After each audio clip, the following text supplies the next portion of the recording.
Happy St. Patrick's Day, everyone. And happy St. Patrick's Day to you. I have some corned beef and cabbage in the oven right now. Do you really? It's too bad you guys can't come over and have some. Well, as folks Wow, are signing Mikyoung. on, I welcome everyone to this evening's open classroom, which is being held on St. Patrick's Day. And while we hadn't planned it quite this way, our presenters are landscape architects. So we have our own way of celebrating the green tonight. I am Ted Landsmark. I am a professor within the School of Public Policy at Northeastern University. You have tuned into the Myra Kraft Open Classroom. And tonight we're going to talk about design in open and public spaces, which has become a particularly interesting and salient subject as there's an increasing understanding of the importance of resilience for our environmental concerns. But apart from that, what COVID has taught us is that as people feel cooped up because of the limitations that we live with now with COVID, open spaces and parks have become more used probably than ever. Certainly in the greater Boston area, we're finding that the numbers of people who are using our parks and open spaces all day for exercise and family activities has increased dramatically. And we see much more of an educational component being designed into our open spaces. Tonight's presentations are, as is the case each week, being recorded. The recording of tonight's presentations will be available online within another few days. Folks who want to sign up for credit should do so. And we welcome questions and answers, and we encourage you to post those questions in our Q&A box, and we will get to as many of them as we can before the evening is over. And so with that, I turn the screen over to my colleague, Anne-Marie Lubenow of the Bruner Foundation. Anne-Marie, you're on. Thank you, Ted. As Ted mentioned, my name's Anne-Marie Lubenow, and I'm director of the Rudy Bruner Award for Urban Excellence at the Bruner Foundation. The Rudy Bruner Award is a national urban design award that recognizes transformative places that contribute to the economic, environmental, and social vitality of American cities. This semester, we're partnering with Northeastern University and its Myra Kraft Open Classroom to offer the Inspiring Design Series. And we're tapping into our network of 88 Rudy Bruner Award winners to share the stories of innovative initiatives and projects from cities across America. Tonight, as Ted mentioned, we'll focus on the process of creating inclusive and resilient public places. And our panelists include 3 women who are shaping the public realm in cities across America and the world, including Boston and New York City. We framed this session as an exploration, with each panelist sharing a project she's worked on and reflecting on its impact by examining it through the lens of people, process, and placemaking. And one of the projects we'll hear about is the Steel Yard, a 2013 Rudy Bruner Award Silver Medalist in Providence, Rhode Island. The Steel Yard's the redevelopment of a historic steel fabrication facility into a campus for arts education, job training, and small-scale manufacturing. Tonight, we are partnering once again with the Boston Society of Architects, as well as the Boston Society of Landscape Architects, to offer continuing education credits for AIA members and landscape architects. So please keep an eye out in the chat box for the appropriate link, which you can use to sign up to get your credits. Tonight's presenters include Mikyoung Kim. She's the founding principal of Mikyoung Kim Architects. She's an award-winning international designer known for culturally significant designs that serve as a powerful tool to create the beauty of collective human experience. Mikyoung's diverse background in design and sculpture has shaped a body of work which ranges from children's playgrounds to city parks and urban master plans. She's a member of the Boston Civic Design Commission and the board of directors of the Alen Institute. Kaki Martin is a principal of Klopfer Martin Design Group. She's passionate about the process of finding solidarity with stakeholders and expressing a co-created vision using artful solutions which deliver landscapes that engage and build community. Her firm's work includes the Steel Yard in Providence, along with park design and urban streetscapes, institutional and open space master planning, and experiential landscapes. Kaki is the current president of the Boston Society of Landscape Architects. And Deborah Marton is the executive director of the Van Alen Institute. She believes that democracy demands shared spaces that communicate respect, dignity, and beauty. The Van Alen Institute is an independent nonprofit organization dedicated to improving design in the public realm. Since joining the Van Alen Institute, Deborah has led major initiatives, including reimagining the Brooklyn Bridge, an international design competition to rethink the iconic bridge's walkway as a center of equity, accessibility, and sustainability, and NeighborhoodsNow, an ongoing initiative to channel pro bono resources from New York-based design firms into community-driven pandemic recovery strategies. Tonight, as on other nights, we'll start off with brief presentations from our three panelists. Then we'll pivot to a conversation with them before turning to audience Q&A. As Ted mentioned, please put your questions in the Q&A box, and we look forward to the conversation. So now I will turn this over to Mikyoung, Kaki, and Deborah. Take it away. Thanks, Anne Marie. I think I'm alphabetically first, so I'm going to be sharing my screen.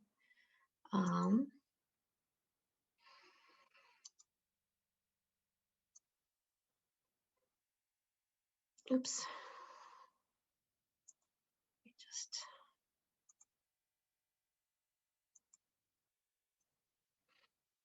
Can everybody see my screen? No.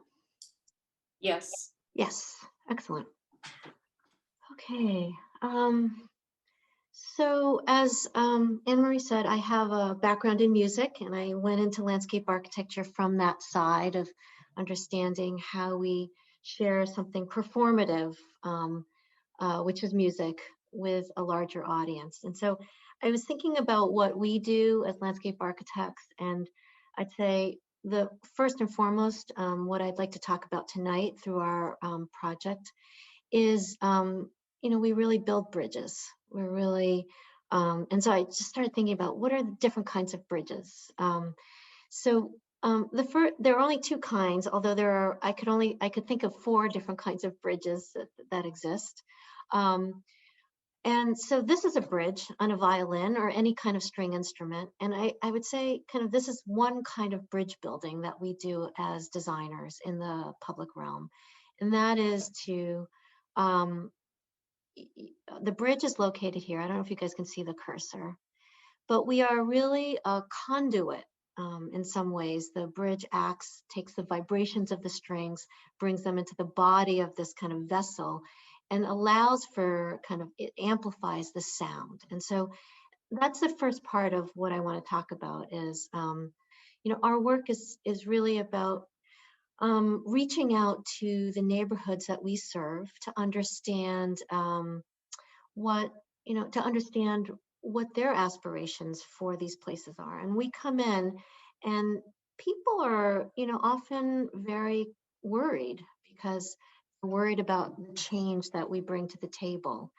And so on one hand, we do what the previous slide shows. We kind of collect information, we hear multiple voices, we try to amplify the voices of the people who are less heard. But the other piece, there's a kind of diversity to how we engage the community. Some of it is not tied to a project. This is one of our associate principals, Brian Cho, and a couple times a year we'll go out into the community, both here in Boston and in New York, and reach out to high school students, middle school students, and talk to them about what it means to shape and reshape the public realm. And so you can see these are high school students in New York, and we'll do little charrettes with them. We'll use standard tools like what you see here, models, drawings, to really engage the audience.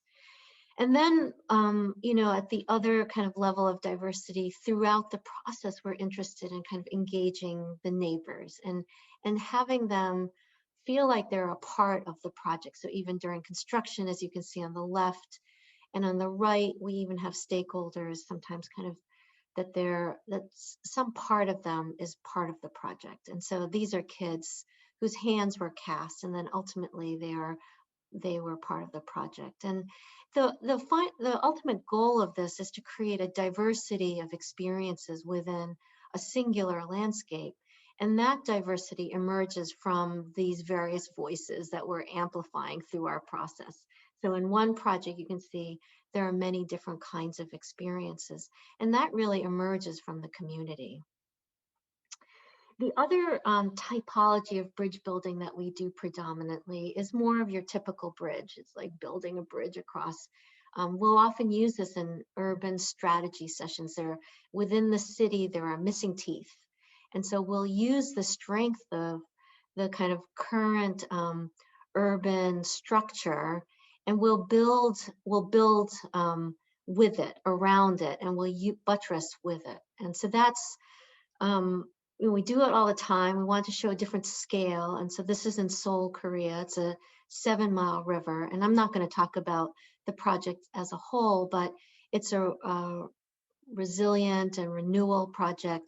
But it's really these yellow lines that you see crossing across this 7-mile river and resilient corridor. And that, so if I go back, that blue line for many decades was a highway. So, long story short, it became a contaminated river, and they basically covered it with a highway. So essentially dividing the city. And so the project was really about, so that highway that you see was located right now where the green is. And so we uncovered this river. And when I say we, there's a lot of people involved in this project. But this is the kind of bridge building we do. And it's not just the actual making of the bridge, but it's kind of building connections between the various neighborhoods.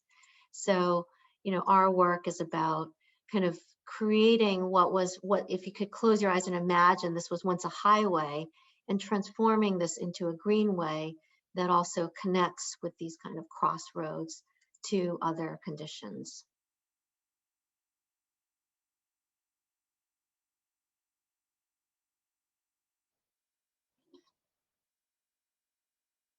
And so there's a diversity of kinds of spaces it's a kind of urban beach at times, a contemplative space. And at the same time, it's a place for many different kinds of voices. So we're building bridges between neighborhoods for celebration, on the left for protest, because that's another type of use of public space. So I'm looking forward to talking more about this and handing this over to Kaki. I am going to stop sharing my screen. Kaki. Thanks, Mikyoung, and I'll try to get organized here.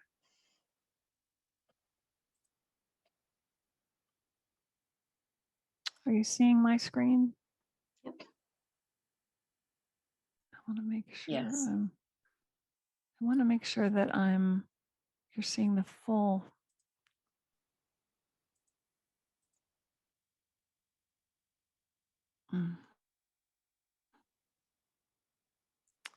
Ooh.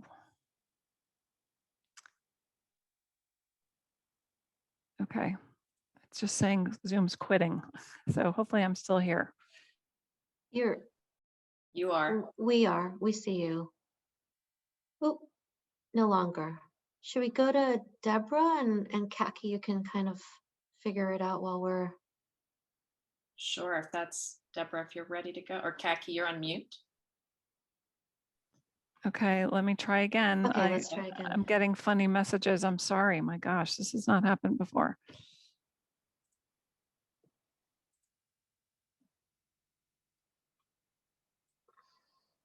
Okay, you're up. Okay, great. So hi, good evening, everybody. I am really excited to be here, and especially with two friends. It's great, and I'm looking forward to mostly to the discussion. So I'm going to kind of whiz through here, but I'm starting with the Steel Yard, which is the project that Anne Marie mentioned. And it's a great luxury, really, to sort of spend the time to think about, well, what did we do? and how might we think about the inclusivity, and what lens can we put on it now with the sort of the 2021 lens. I did this doodle on the right this morning, just thinking about how the steel yard really was an island sitting in the industrial valley of Providence. And what was so compelling about it was that there was sort of this group of dreamers who made this place come to be, the two founders, and had a vision about a place that would be about making, about a place about celebrating the fabrication arts, and about spreading that to the wider community. But they were isolated, and in a part of the city that was of industrial scale, not the scale of people. And so I think what this sort of diagram was doing is saying that, in fact, my feeling is that their growth as an organization, in fact, has increased the inclusivity of this place by a sort of almost immeasurable amount since the moment in time when we were working with them to design this place. So I put in this diagram because this is really an overlay. At the time, there was a group of sort of artists living nearby.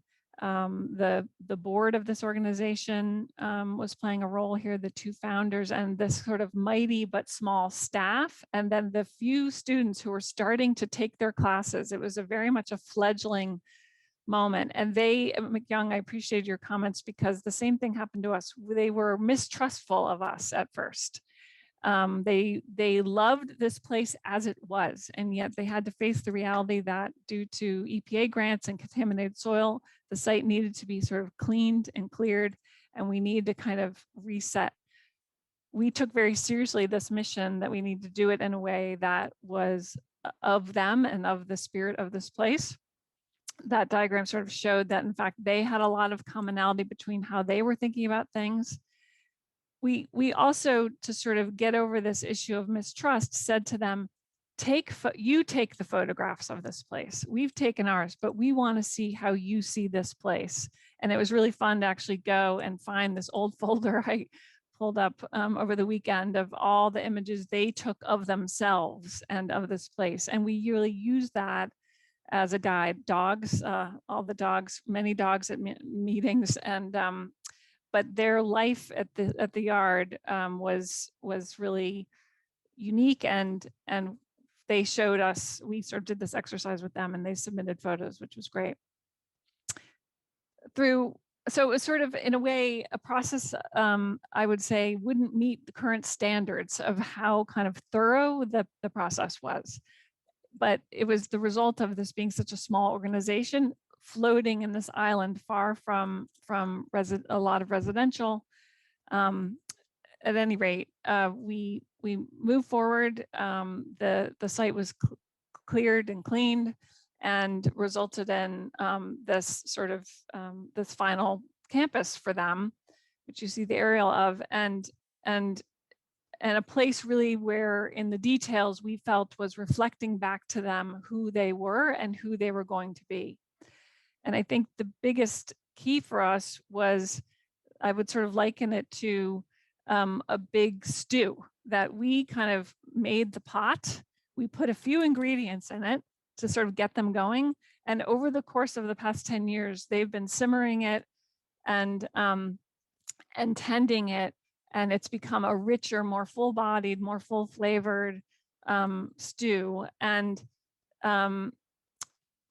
their community outreach, we, similar to what Mikyoung was saying, really, we started this in construction. So here we were, this was Earth Day of 2000, I don't know what year actually.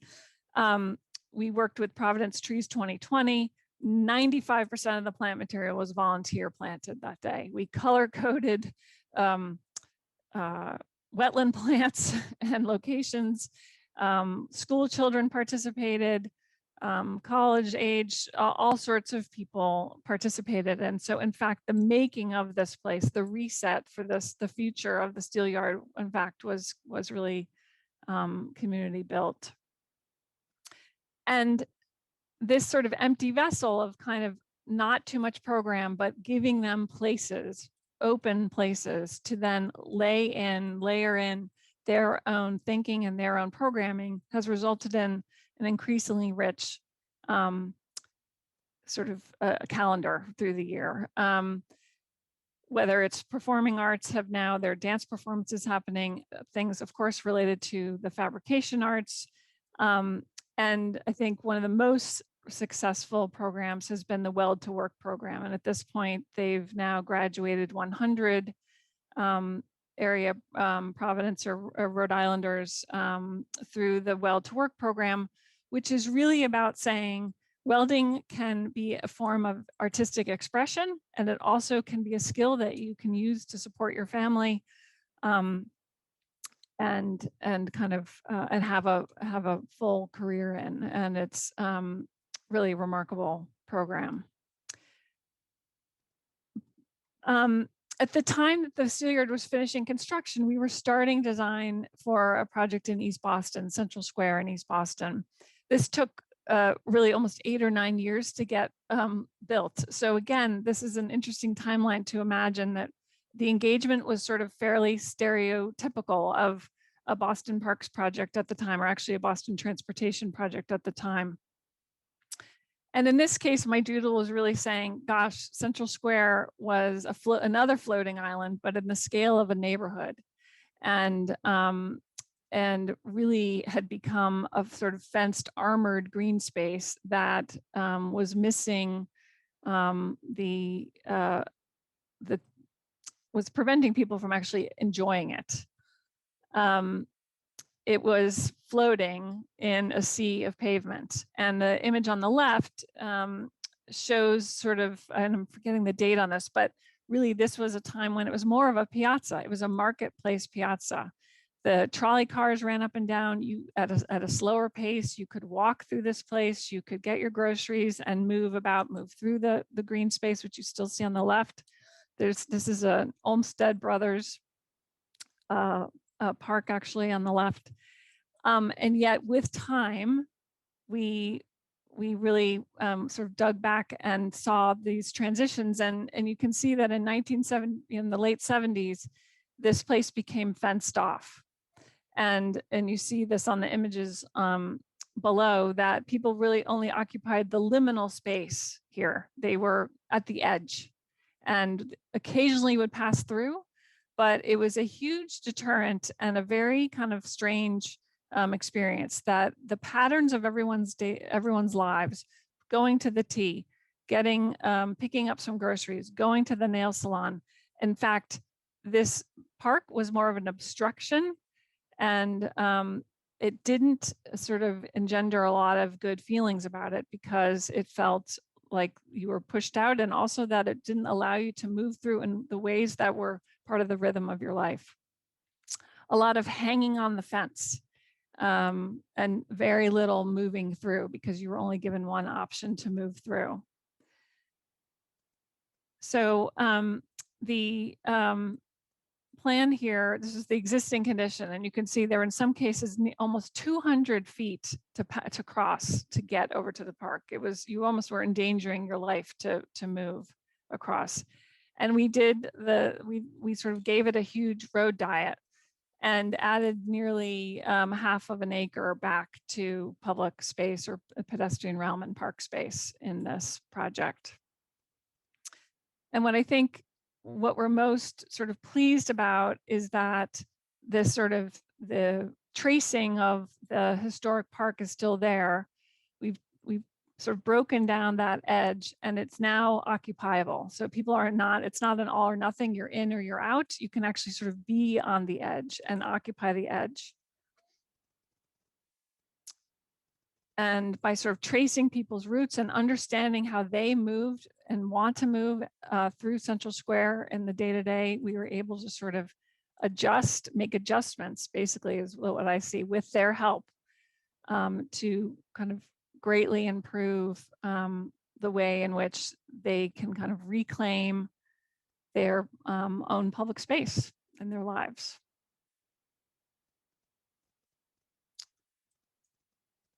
Thank you.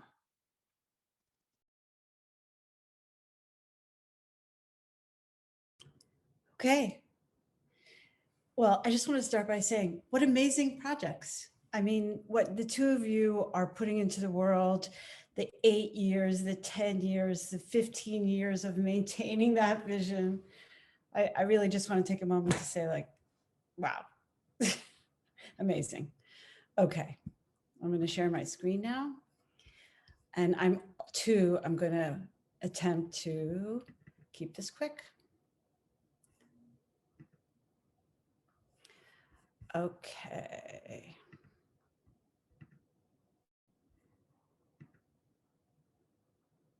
All right, can everyone see inclusion equals respect? Yes. Okay, great. Okay, so I'm going to speak about two organizations that I have led, because I'll present some projects from Van Alen towards the end of this presentation, but I'm going to start with some projects from New York Restoration Project, which was the organization that I led before Van Alen. NYRP was founded in 1995 by Bette Midler. You can see in that image, she's in the middle, and the image at right. We took the whole garden thing really seriously. And we didn't dress like that every day, but there were those days. And by the way, it's not fun to try to make jokes on Zoom because you can't hear anyone. But anyway, she has been steadfastly committed to making sure that all New Yorkers have gardens to enjoy that are as beautiful as the ones that she enjoys. And she takes that very seriously. So in a way, what could be wrong with that? But when you're talking about a fundamental right and ideas of beauty, who's to say what's beautiful and what's enjoyable, or even what's really going to be helpful and necessary? NYRP focuses on communities that are very much under-resourced, some of New York City's most under-resourced communities. So in a way, what happens if you don't understand how people live and how they want to use a site, and what their needs are, and really what their knowledge is, like what are the strengths that they bring to the program? So sometimes if you don't know and you don't ask, you can end up with results that you're not so excited about. Now, this is one of NYRP's gardens. It was renovated. It's in the East Village. It was renovated in 2007. You got the before and after right there. And the after is lovely. It's really beautiful. But this was built at a time when there was a kind of drug addiction problem in that community. This was meant to be a children's garden. And that curvy path doesn't allow a clear line of sight from the front to the back. And it resulted in mothers not allowing their children to use the garden because of what might happen, someone sleeping or worse in the back. Similarly, this is a garden in East Harlem. It was designed, again, with all good intentions. It's called the Family Garden. For starters, those chairs and the table are bolted to the ground, which right off the bat is not the most respectful way to create a site, and the message that sends. It also faces a park called Thomas Jefferson Park, which is a New York City park. And so the designer used the idea of Thomas Jefferson as historical references. So that's his profile on the back of the chairs. As we know, Thomas Jefferson was a slave owner, and East Harlem is predominantly a neighborhood that's home to people of color. So, you know, if you don't ask for people's feedback, you don't get it. So that had to change. So in 2011, New York Restoration Project established an engagement department and implemented a 3-meeting process. Whenever we would renovate a garden, we would ask people, what do you feel really good about in your community? You see some such meetings here. The second meeting would be include models, because most people's, we found in the communities we work with, struggled with reading plans. So you see one of those models on the left. They had movable parts, so people could not design for us, but to tell us how they live and what they want and need from the spaces that we worked on. And we found that the outcomes were very different when we approached the projects with humility. And instead of focusing on the before after, which tends to be a kind of transactional way to say like, okay, it looked bad before, now it looks beautiful. We really focused on, once it's done, how do you want to live? So that what we would call the after. So here's some afters. These are some gardens that were designed after. I'm going to show you 3 gardens. This is one of them that was designed after the new engagement process was implemented. This is a tiny, tiny space in Cypress Hills in central Brooklyn. Again, a pretty under-resourced community, pretty low median income. So the community, you can see on the top right, the entirety of the space. It's not big. And there was some different desires. One, to do some urban ag. Also, there was a community center on the block for seniors that had no outdoor space whatsoever. So that structure that you see on the left has solar power on the top because the space had no electric connection, that allows for movies to be projected and also shade for seniors to gather, with some urban ag possibilities in the back. On the right is Michael Kors, who underwrote this renovation. Here's another one. It's in Gowanus neighborhood in Brooklyn. That's what it looked like on the top left. It was designed by a designer named Evie McEvely. And again, on the top left, you see that if you were sitting on that bench, you controlled the whole space, that you're seeing the entirety of the space. It was redesigned to encourage both social and environmental resilience. So you see on the top right, there are sort of overlapping beds for urban ag. There's also an outdoor classroom space. You see one of those classes on the bottom right. And this corner had a lot of flooding. So you see on the bottom left, there's a tree pit bioswale that helped control the flooding a lot. So again, listening to people about what they needed help with and then building that thing. This is another garden in the Bronx. It's actually a very famous garden in New York's Puerto Rican community. A lot of parties end up here on Puerto Rican Day. And there was a casita in the back, which is a small structure for shelter that comes from Puerto Rican landscape architecture. That when we talked to the community, the feedback was, you know, we do a lot of performances here, and we actually want something that can accommodate that. And so 10 arquitectos who we collaborated with helped us design a scalable structure with building components that act like Lego, and that can be put together with the community actually building it with us. So I guess the point here is that when people feel heard and respected, this image is the result. People tend to take a sense of ownership and stewardship over places that they've had some meaningful input in co-creating. That's really the idea. So now we're moving on to some Van Alen projects.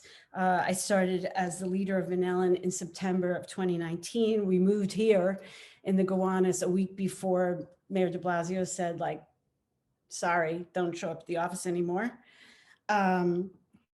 And so we all know that the world changed. What you're looking at here is some COVID maps that show on the left the rate earlier on in the pandemic in New York City. The darkest colors are the worst outbreaks. And on the right, the darkest colors, those are the density of population of people of color. So you can see that those overlap. Those were the places where most of New York City's essential workers live. And so we at Van Alen, in collaboration with New York's Urban Design Forum, decided that we had to do something in response. So we partnered with a bunch of community-based organizations. You see some of those, the names of some of those partners here.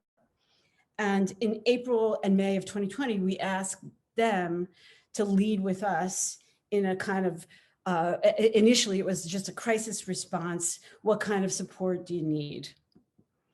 And it turned out to be all kinds of support. It wasn't just design support. This is an org chart for the project called NeighborhoodsNow that resulted. You see the names of the coordinating firms at the red at the top there. We also had 65 other firms supporting in working groups. We had around 30 experts in that green oval show the kind of experts, city agencies who weighed in on recommendations that were made by the teams. We realized that, how can you build a restaurant barrier like the one that you see on the left that got built in the North Bronx in the public right of way if you don't know what the regulations are? So for example, we had legal advisors on the team. On the right, you see that's the Bed-Stuy Restoration Plaza. They had a vision for what they wanted to do with their plaza long-term, and working with the design team, they were able to do their pandemic accommodation and safety measures in a way that was consistent with their long-term vision. On the left, you see a financial literacy workshop, because a lot of people were telling us, like, look, I know there's money out there, but I don't know how to apply. So this was about applying for the PPP loan, which you're not going to focus on like the construction of an outdoor restaurant barrier if you are worried that you are missing a chance to get the loan.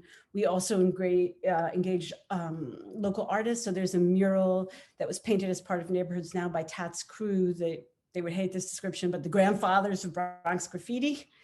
And then here are some other assets that were created by the project.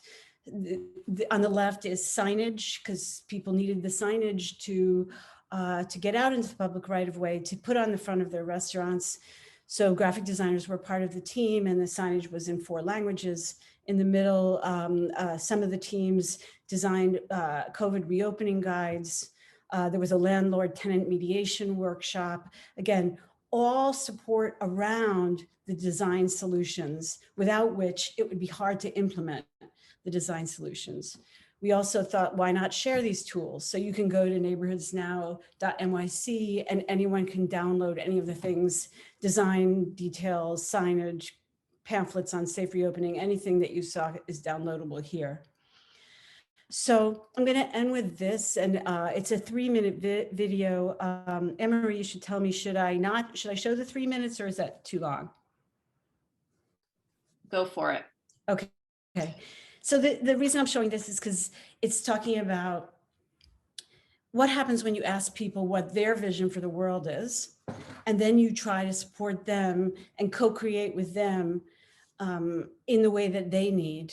You might not get the highest design imaginable, but what you'll get is equity in the public realm. So that's what this video is about. And like I said, it's 3 minutes. You're coming into communities that, by and large, for the most part, are the victims of decades of disinvestment from government that is really rooted in racial inequities and policies that are rooted in racial oppression and discrimination. So many of these communities have not had some of the baseline investments and resources that for other parts of New York City neighborhoods are considered standard. And as an example, we're number 62 out of 62 counties with the worst health outcomes. We have some of the worst unemployment rates and some of the highest eviction rates. The pandemic only exacerbated those inequalities. And in the midst of all that, we've been organizing to support, our small businesses. Currently, the community is struggling. It's one of the hardest hit. Bed-Stuy is one of the hardest hit by the pandemic. We were a hotbed for the virus, unfortunately. We lost a lot of community members and leaders in the community. We have a high unemployment rate, which was exacerbated, of course, by the COVID virus. And we were truly in need of a way to bring our community together to start talking about how do we survive? How does our small businesses survive through COVID? I see this program as helping preserve jobs. We only have one restaurant that applied for the open restaurants, but they had not done anything. And through the team, it looks like we might have all the restaurants in our south side participating. And we are moving toward doing like an open street as well. So that's something that wouldn't have happened without their team support. But certainly having the advice and the counsel of your team has been a tremendous resource. There were a lot of short-term, really powerful interventions. I mean, we had folks, our partners, that were really critical in actually getting businesses up and running, right? We did safe reopening, we did signage, we did trainings for our businesses to try to apply for loans. I mean, that was really critical. But I want to say that this collaborative has been wonderful. It has created a sense of camaraderie among the businesses, among many of the organizations, to give them some hope that there are strategies that they can put in place to survive and to thrive in the midst of COVID. Our organization has been fighting for a really long time to do many of these things. And now within like 3 weeks, these like incredible team is like, well, we're just talking to this person and they just donated all the stuff. And like this, you know, like, oh my gosh, okay. This is amazing. And like, wow. It is, I think, a model that should be replicated throughout not only the city, but probably the nation. The beauty of what has come out of this partnership is the ability to get the minds and the smartness and the expertise of individuals that we would not on our own have had the ability to bring together to make these kinds of strategies available to our residents. I think one of the keys here is that the team did not come with a prescribed notion of how this had to be done. They worked collaboratively with us and were able to come up with solutions for our specific problem. So we have pockets of hope, but we still have a long way to go to really create equitable recovery in our neighborhood. It's the public-private partnerships that we create right now that's going to help sustain our businesses and the economy of our communities across the city.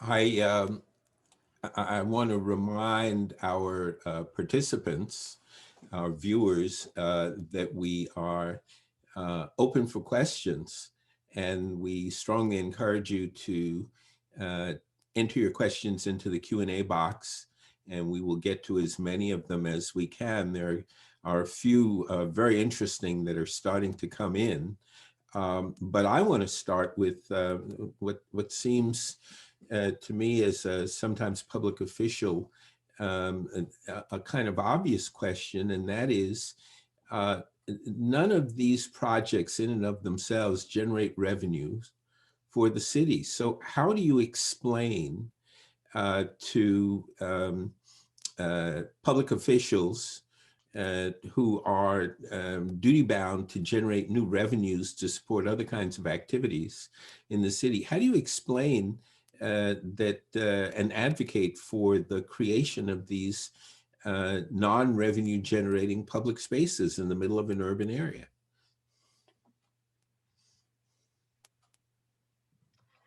I don't know if you guys want to, I can take that. That's a tough first question, Ted, but I don't think, we don't really have to explain anymore. And we have a lot of other projects to thank for that.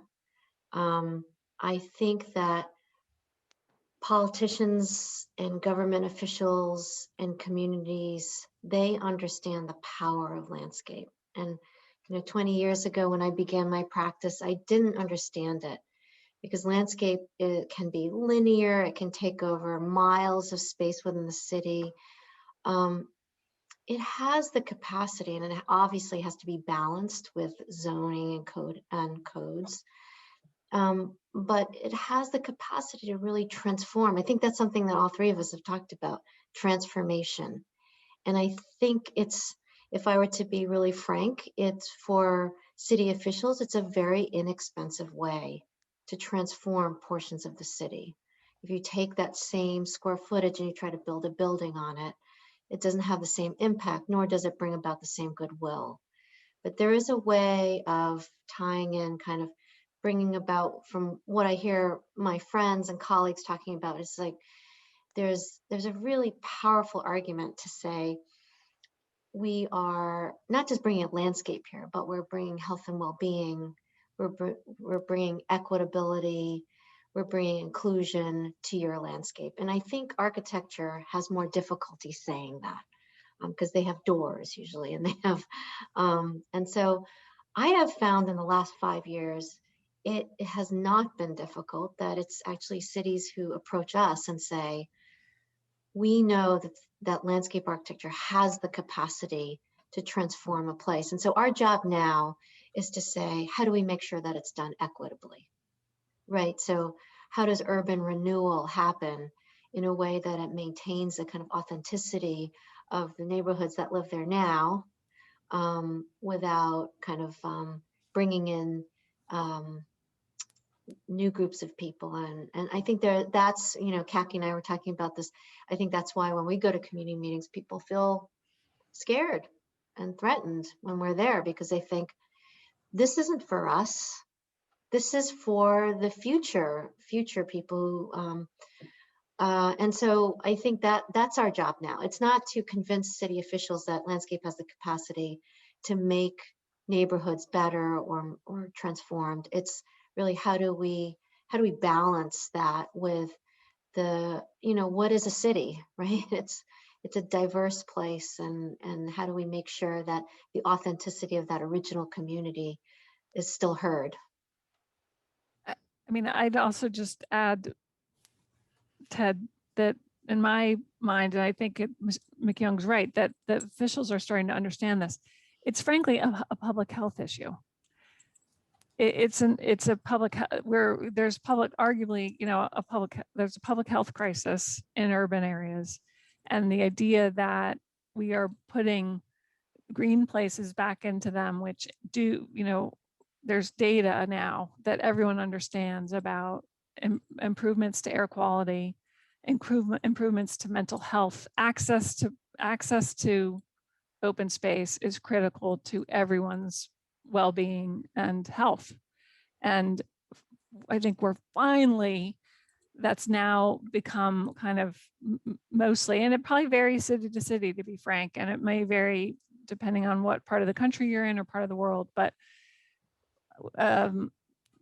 like Mikyoung, I've practiced in Boston for over 25 years, 25 years. And there's been a big change. There's a big change. And cities are doing studies, and they understand that certain neighborhoods have less access to public open space than others. And they are focused on trying to right the balance. And I think, Kaki, has it really been 25 years? Well, I know, thinking maybe hopefully sounds like a long time to be doing it. Exactly. Hopefully I miscalculated, but yeah, vaguely. Yeah. So I think there's a difference. There's a difference and there's intention around this, and a shared understanding around this, not just from the Parks Department. You might have one advocate in the Parks Department. That used to be the way it was 10 or 15 years ago. It's filtered up, and politicians that frankly are seeing benefit and understanding the benefit. So I'd sort of add that on to what Mikyoung has said. Yeah, that's great. What metrics are you using in order to support the case? And I'm thinking here, as a person who sits on Boston's planning board, you'll often end up with a piece of real estate which has been abandoned, like Suffolk Downs Racetrack in Boston, or is underutilized, is the perception, as is the case with Widette Circle in Boston. And they're not initially perceived to be open, shared public spaces. They might have been private or industrial spaces. And a developer shows up, and the developer says, we can generate 400 immediate jobs rebuilding something here. And then in the long term, we can generate another ongoing 600 jobs that will go into the building we put on this place. And clearly, a park doesn't generate the same kind of a job base or economic opportunity, and yet it's a healthier space. So what are the metrics that you use, except for default metrics? That is to say, this was an unhealthy neighborhood before, and now it's going to be healthy, but it's sometimes hard to point to what that difference will be. How do you justify this to people who are looking for economic development when economic development is based on jobs, tax revenues, and other factors that cities need, particularly now coming out of COVID. I think we have to, you hit on the exact point, Ted, that I was thinking about, which is that Mikyoung and Kaki are exactly right. I don't think that municipalities need to be convinced. It's how to fund it. And the problem is that you can find funding for projects where you have those very clear ROI metrics. But when it comes to connecting a future benefit, like, yeah, 50 years from now, X number of kids won't have cancer, or won't be obese, or will have not have asthma. We don't have that data yet. So you're having to connect a future, you can't connect the future benefit to the current funding. That's the problem. So we're really at a baseline moment. And because people move around, that makes it even harder.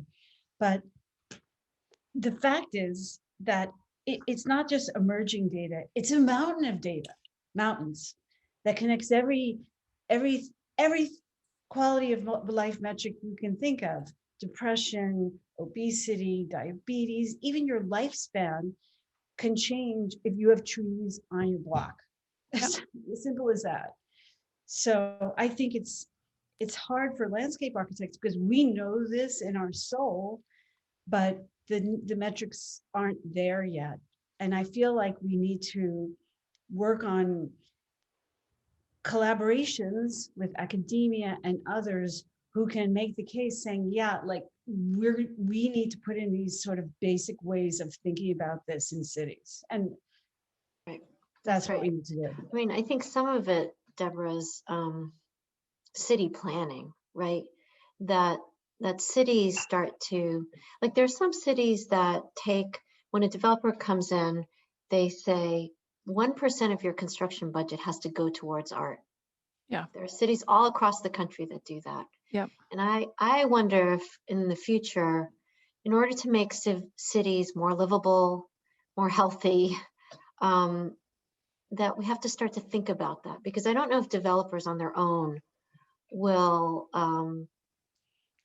that's part of that funding thing, Deb, that you're talking about, right? Which is, there are we work on a lot of shared, like, public-private initiatives that developers contribute half of the construction budget of the landscape, $80 million, and then they rely on the city to maintain the property, right? So there's a partnership that only that kind of partnership in many cities, like maybe in New York City and Houston, you don't need that, right? No, that's not true. Actually, it's not true. They have lots of those examples, right? So I think it's really, it's really like setting a standard, right? Because when we used to do a lot of public artwork, you would go to some cities, Boston doesn't have this, but there would be this requirement, and all developers knew it. If you wanted to develop in, I don't know, Seattle, Washington, you have to put in, I think, 0.75% of your overall construction budget towards art. And I just wonder if now that it reminds me of hospitals. Like when I first started, and I think I just calculated, I've been practicing for 23 years. Yeah, okay.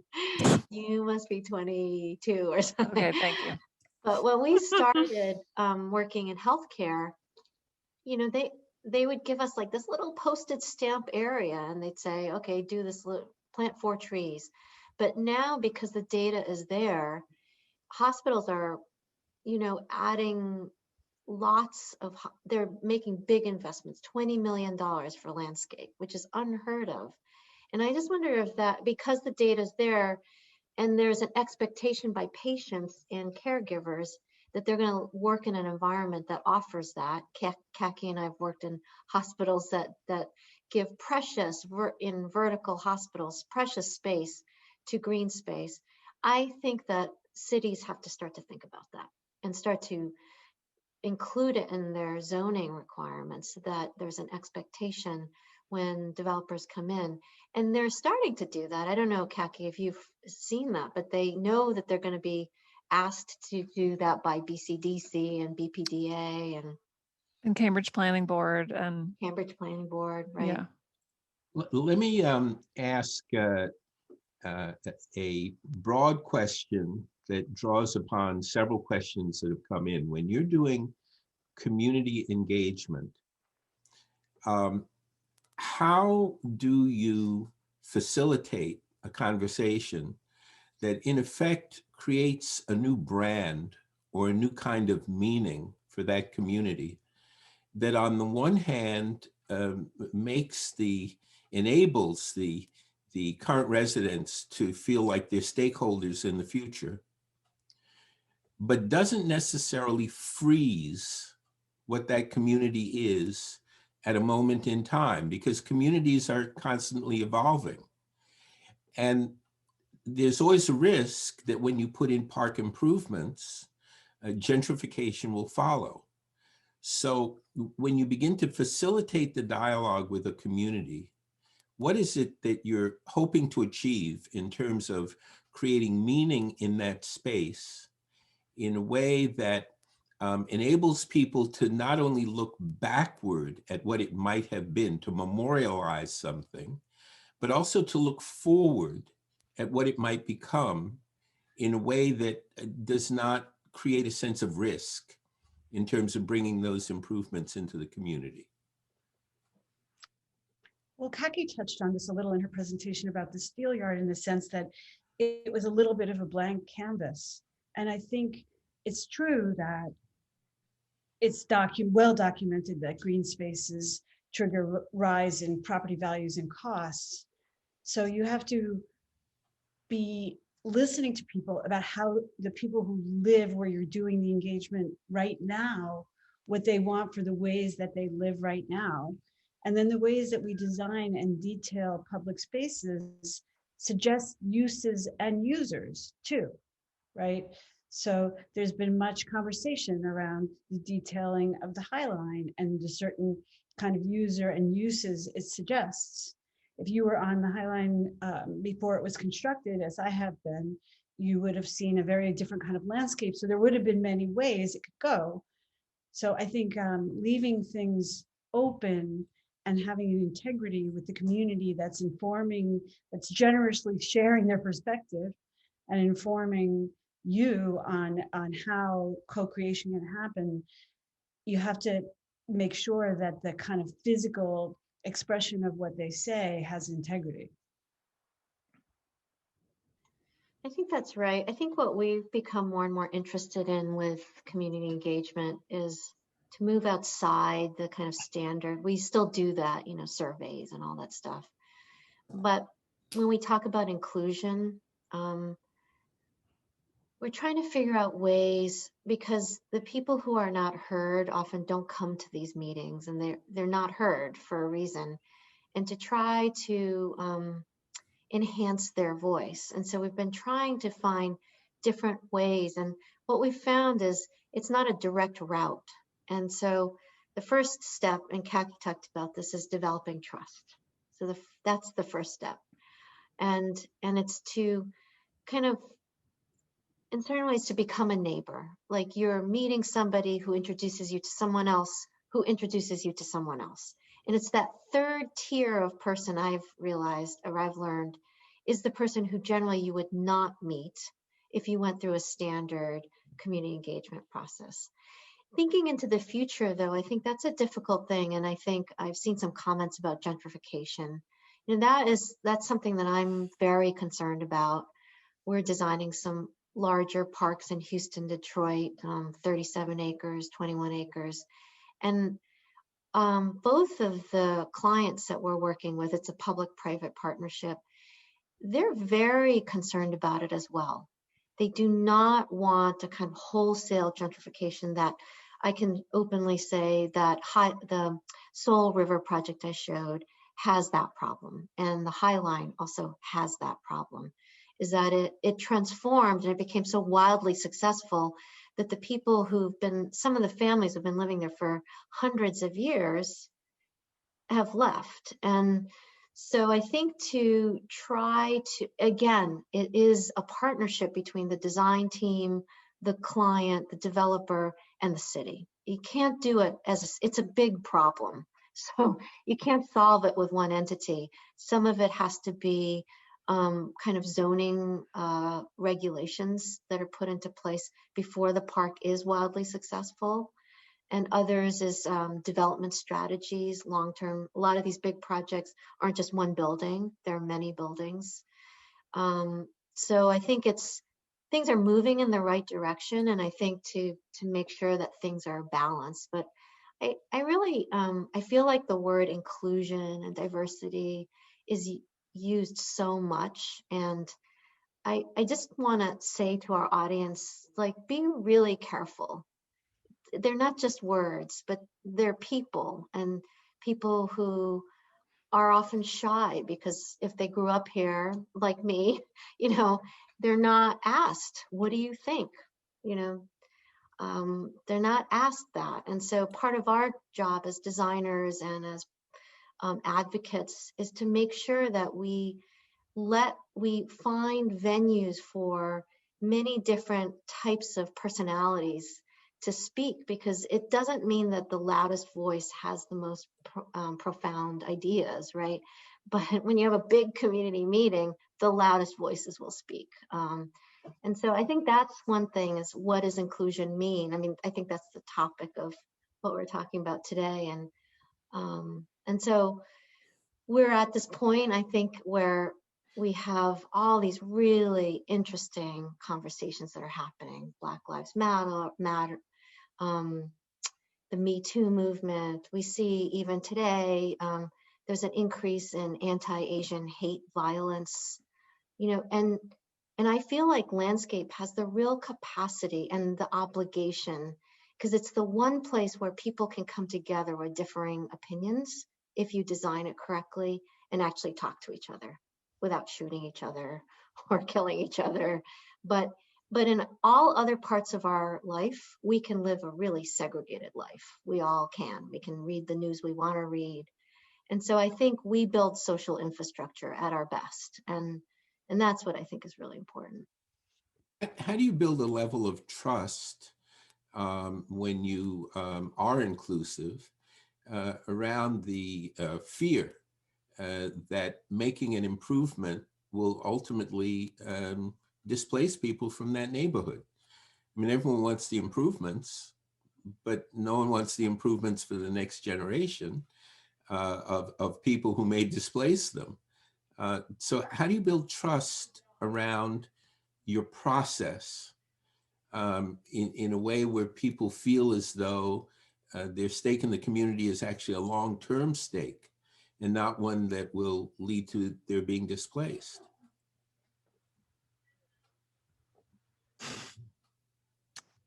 That's I didn't promise easy questions. Yeah, I'm trying to just think about some specific examples, Ted, and I'm thinking about to Central Square, and I didn't put the diagrams up, but Central Square is a dense urban neighborhood with many small business owners of all types, and I think and also East Boston is a neighborhood in Boston that is having a little bit of that gentrification. There's lots of development on the water's edge, right? That was not there 15 years ago. And the rents are higher and all of that. And yet, I guess what I'd find about in that process was that the people who've been there for generations, whose families have been there for generations, who immigrated to East Boston, basically, and have lived there, either have just arrived or were really the people we were engaged with the most. And the condition of that park and the condition of being in Central Square as a place that people spend a lot of time in to do all of their sort of daily business was so horrible and unacceptable that, I don't know, it was so needed that I think, in a way, the citizens of East Boston, the neighbors who came to our meetings and who we talked with and who we met out on site and they knew they deserved it. They deserved better, you know. I mean, so I think whether or not the rents are going up a few blocks away, but the woman who owns the teeny little ice cream shop, who now has a streetscape in front of her ice cream shop with a few benches and some shade, and actually has a place because there's no room in the shop for people to really spend time, that this public improvement project is supporting her business in a way, right? That those sorts of conversations, those sorts of moments of really going foot by foot, store by store, figuring out where we could increase that pedestrian realm starts to be the kind of priority conversation, I guess. And you know, we can't predict what the future is. Saying, well, don't improve the park because of fear of gentrification is not an option, I don't think, right? And or not improving it to the extent that we should for the current residents who deserve it. So I think that's where I am, and maybe that's a kind of a controversial answer, but we can't predict the future, and the folks living in Central Square and owning businesses in Central Square needed and deserved that upgrade. But maybe as you're talking, Kaki, I'm thinking maybe we're calling it the Central Park, right, Ted, we're saying, but maybe that's the problem, right? That there is this notion of a kind of heart, right? And that's the park, and everyone who gets to live close to it, there's a kind of concentric series of rings of people who can afford to live close to the park. And the further out you are, like Central Park, I saw analysis recently in New York City has that problem, right? That, it's a great place for people who can afford to live close by it. And so I've been thinking about the projects Deb has shown and thinking about like different places I've lived where they're within a 5-minute walk, there's a park. It doesn't have to be big. Bigger isn't always better. And that there's a way of creating equity without necessarily a kind of sense of gentrification because it's centralized, but that there's a kind of, you make spores of landscape and you start to think about the city as this place where, you can, wherever you are, you can engage. And so it's a financial problem, it's a financial question, it's a political question, and it's a design question. Yeah. And I think that's the best cities merge those three together. They ask the questions together and they try to resolve the questions together. I think Boston has the capacity to do it. I agree with that, but I want to add, to me, building trust is about first doing what you say you're going to do. So maybe doing something small, fast, and cheap so that you can demonstrate to people that you're actually going to do something, that you're not, because everyone, particularly people living in under-resourced communities, has horrible planning fatigue. People have been asked a million times what they want and nothing ever happens. But to me, the other thing is it's about sharing power, and not sharing power like, hey, tell me what you like this color, that color, but like really giving people a seat at the table. And I think the way to do that is to partner for designers, really, to advocate for community-based organizations as opposed to sort of individuals, organizations that span administrations and that really speak authentically for the communities that they're rooted in. They get a seat at the table and how resources get allocated. That to me, that would build trust. I want to respond to a couple of interrelated questions.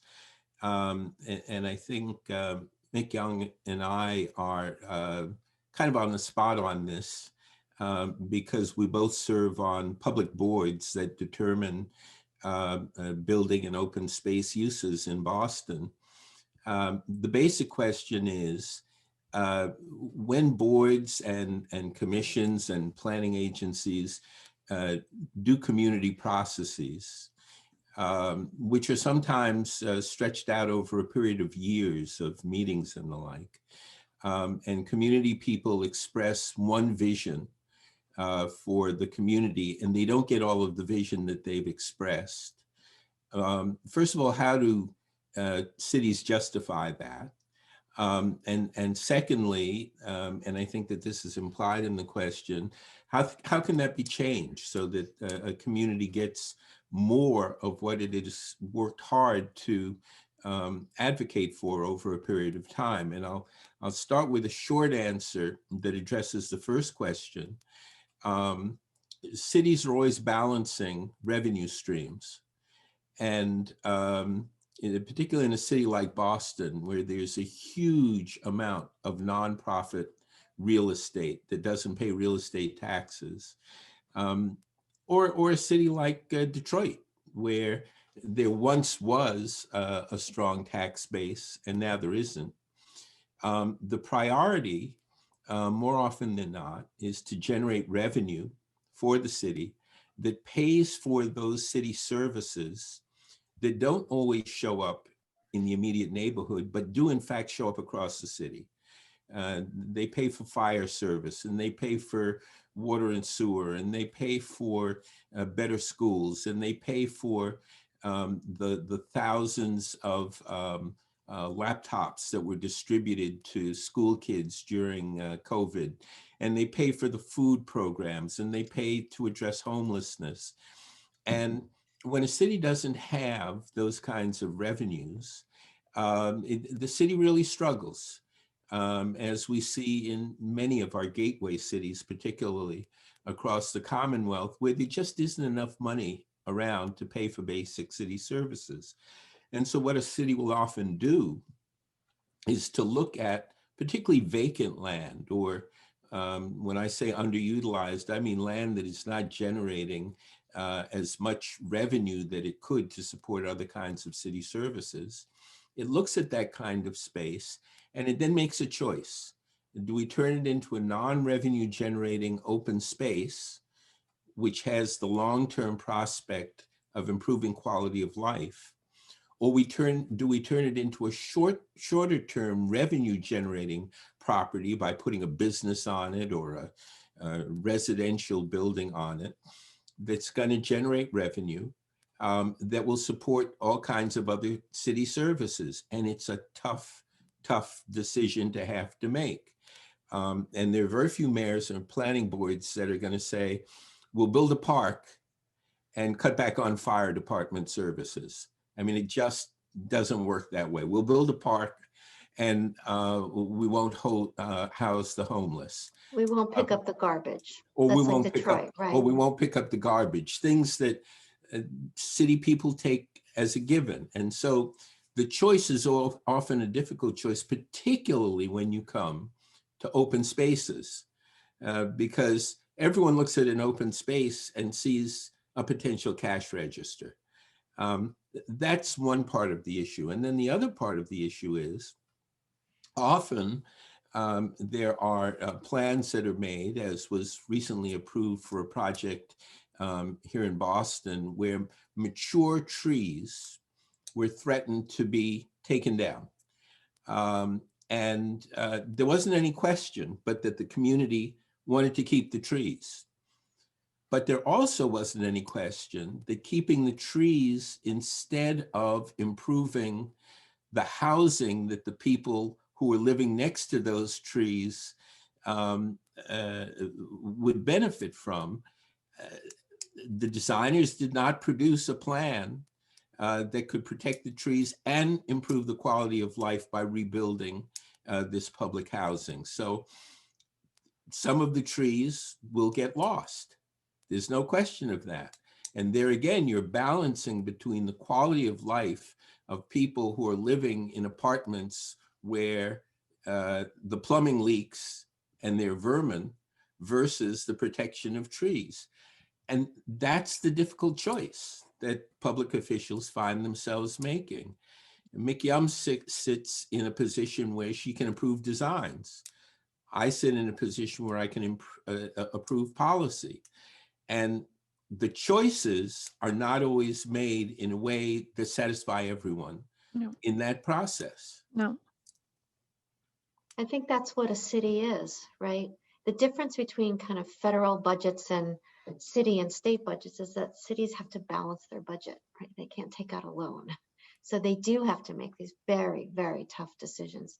Anne Marie and I sit on the Boston Civic Design Commission, and we see projects, you know, all the designers that come forward, come in front of us, they're trying to balance all these different needs.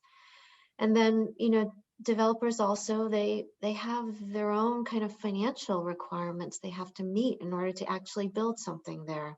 And so our job is always to push back and say, is there an, you know, can we find more open space? Can we do this or that? And so it's a very tough thing. I think my feeling about it is the best situation is when everyone's a little unhappy. It means that it actually worked out, right? Like that nobody got exactly what they wanted and everybody had to give up something and we actually built something. You know, that's, I think that's the goal of any city, is to expand and to keep providing all the different kinds of infrastructural services that we want to our residents.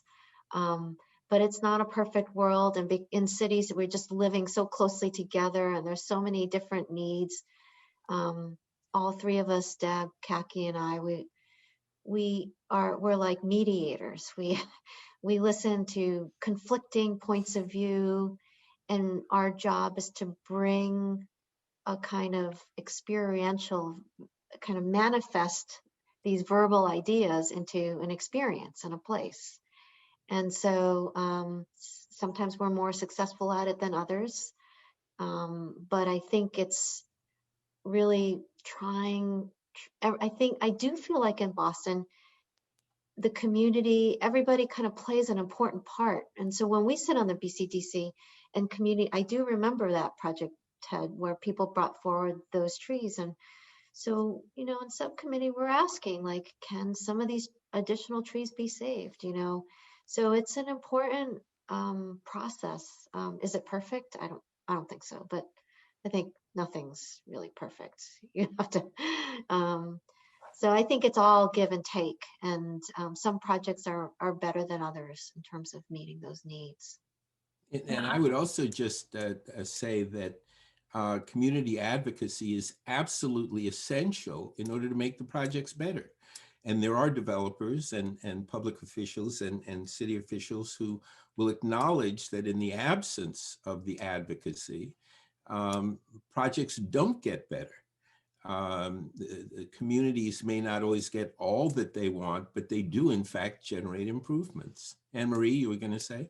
Sure. I was just going to say, as a matter of practice at the Rudy Bruner Award, we always have a sitting mayor as a member of our 6-member selection committee. So it is the Rudy Bruner Award is a design award, but we intentionally have a panel of people who represent the different dimensions of placemaking. And one of the reasons we have a mayor is because often he or she is acutely aware of the negotiations that go on in placemaking. And as Mikyoung mentioned, you know, I recall that project as well. And I think one of the interesting things and rewarding aspects of serving on the Boston Civic Design Commission is seeing the evolution of projects from when they're first presented, hearing the public input, and then seeing the responses over time. And it is not, as Mikyoung said, a perfect solution, but we are moving the needle on the dial. And I think the advocacy and you know, not many cities are as fortunate as Boston to have the resources we do have to facilitate the processes that we have. That's right. There are cities I work in, like in Houston. If you own the land, you get to do whatever you want. You know, there's no process. There's no community engagement. And then if you work overseas, it's absolutely like absolutely. That. Yeah. So I think, you know, can Boston do better? I think so. But, you know, I think it's a process for sure. You've all referenced a kind of changed role for the design profession. That is to say, right? As recently as 10 or 15 years ago, designers were seen as kings and queens and empresses and dominant egos who moved into a landscape and either through building or through landscape processes dominated outcomes, design outcomes. And all of you have now spoken in terms of designers as mediators and negotiators. So what role do you think the design professions are going to play moving forward in really not just designing better future spaces, but mediating and negotiating and persuading public officials? That's right. That spaces should be better for those health and other reasons that relate to quality of life. How would you describe what it's going to be like to be a designer 5 or 10 years from now? I mean, I was just thinking as you guys were talking, we've also, I think as landscape architects, we've become politicians. You know, part of our work is advocacy, understanding all the different constituents and making a design that brings that together. And so it's 20 years ago, I don't know how you experienced this, the two of you, but when there was an interview for a big project, the client didn't even care if the landscape architect was in the room or not. Yeah. And now we're the prime on 60% of our projects. You know, that landscape is like become so important. So I feel like long time ago, I heard Obama talk about social change and cultural change and how everyone's very impatient. As a first generation Asian American here, and I just want to acknowledge the 8 people who were murdered in Atlanta, 6 of whom are Asian women. I feel like there's a step forward, a step back, step forward. And he aligned it with like, it's like taking an ocean liner and trying to turn it around. And I think that's exactly what it is. When I think of the span of the last 30 years that I'm not 30 years, I'm older than 30 years, but the last 30 years that I can remember, I think a lot has changed. You know, a lot has really changed. And so I can see in the future that things are going to change even more because people are advocating from all different corners of my world for health and well-being and for inclusion. Businesses are sometimes the first to talk about that, which developers are the first to want the appearance of that, which I think is great. You know, I don't care if it's authentic or not. It's where do you put your money? And so I think things are moving, and you know, maybe it's because we're all going to get vaccinated soon, and you know, I'm seeing light at the end of the tunnel. But I do think that things are changing in a positive way. Well, and I'll just give one little anecdote that just happened recently. The city of Cambridge has a job posting right now for the public works, a position in public works department for a landscape architect. And they already have a woman who's there, and she does the lights and the holiday stuff. This is a position that is going to be, well, the person will be at the table at all of the discussions, all the development discussions, and be, you know, sitting across the table from people like me and Mikyoung in partnership with us, right, to sort of be advocating on the client side to make sure that the landscape discussions are not being overridden by the building development discussions and everything else. And that's changed, right? That on the kind of that to me is a sign of great change and great clarity, and on the part of the Commissioner of Public Works, saying we actually need a landscape voice here that's at the table talking about the infrastructure side of things, but understanding that landscape is such a powerful component of successful urban infrastructure. And that's, to me, that just has happened in the past sort of 5 days. And I thought that's a sign of change on the kind of city and town side of things. Well, I would add to. Sorry, go on.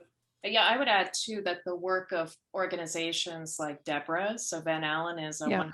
over 100-year-old organization, but we have seen an increase over my career as an architect in organizations that are working at the kind of intersection of communities and design, that are helping to be translators and advocates, and being able to provide a level of engagement that traditionally has not always been a part of government work or private work. So they're offering that added benefit to communities. So I think that the growth in that level of interest and among just designers, emerging designers thinking about social impact is also going to influence the future.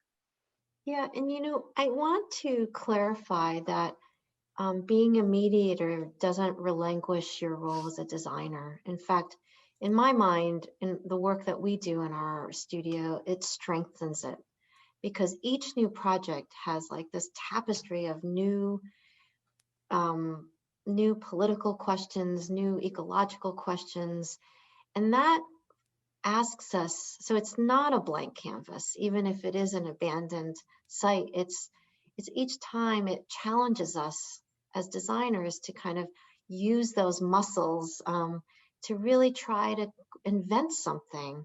I find that as a designer, as I get to know people, and that's really what community engagement is. I meet people, I get to know who they are. By the last meeting, some of them are hugging me. It's like you are trying to engage them. That's what I think it is. And you want to, you develop an emotional connection so that these new questions and the complexity of it that comes onto our plate today, I think makes for better design.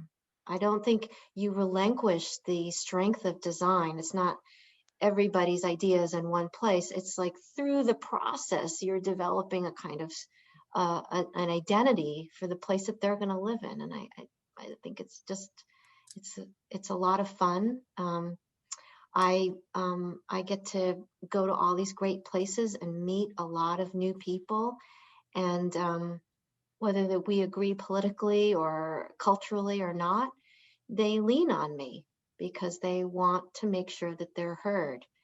And so I think the work that all three of us do through the process itself is building bridges. We're meeting people, we're gaining their trust by doing really simple things. It's not like magic.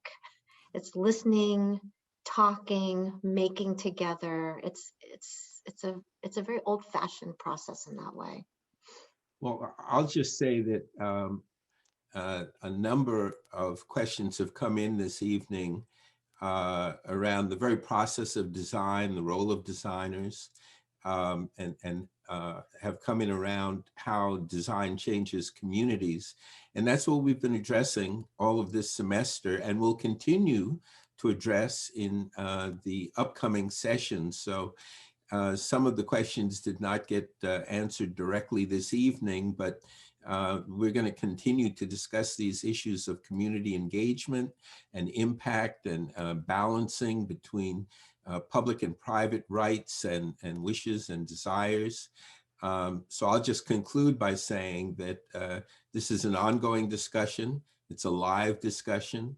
And we will address as many of these questions as we can, as we've tried to up to this point over the course of the rest of this semester. So let me turn the screen back over to Anne-Marie.